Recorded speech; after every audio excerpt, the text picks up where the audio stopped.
আজ বানাচ্ছি মোরলা মাছের হাত মাখা। মোরলা মাছটা একটু হলুদ নুন দিয়ে মাখিয়ে রেখেছি, কিন্তু এটা আমি কাঁচা করবো না, আমি হালকা ভেজে নেব।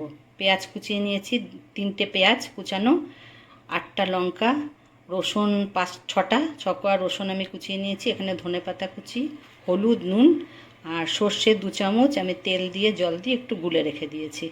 মোরলা মাছটা আমি হালকা করে ভেজে তুলি। মাছগুলো আমি হালকা করে ভেজে নিয়েছি। এতে আমি পেঁয়াজ, রসুন, লঙ্কা সব নিয়েছি। এবারে হলুদ আর নুনটাও নিচ্ছি, দিয়ে আমি সব একসঙ্গে মাখবো। এটাকে ভালো করে মেখে নেব, খুব কচলে কচলে এটা মেখে নেবে।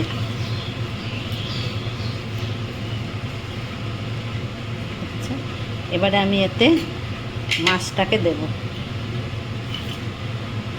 মাছটাকে দিয়ে আবার আমি একটু এটাকে মেখে নেব।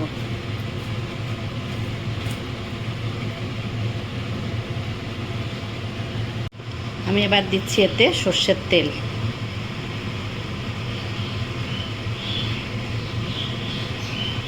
ঠিক আছে, এবারে আমি যে সর্ষে বাটাটা রেখেছিলাম সেটাও এতে দিয়ে দিচ্ছি। দিয়ে আবার আমি একটু এটাকে মাখিয়ে নেব।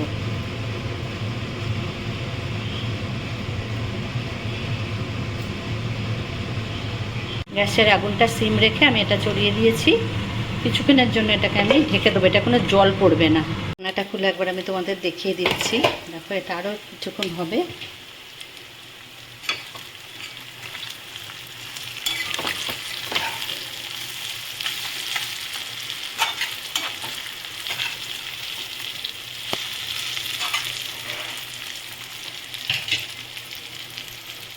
একটুখানি একটু ঢেকে রাখছি সামান্য।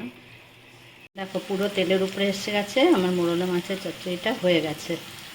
আমার এই রেসিপিটা যদি তোমাদের ভালো লাগে তাহলে তোমরা আমাকে কমেন্ট করে অবশ্যই জানিও। যদি কিছু ভুলভাল হয় আমাকে অবশ্যই জানিও। আর লাইক করো, শেয়ার করো আর সাবস্ক্রাইব অবশ্যই করো।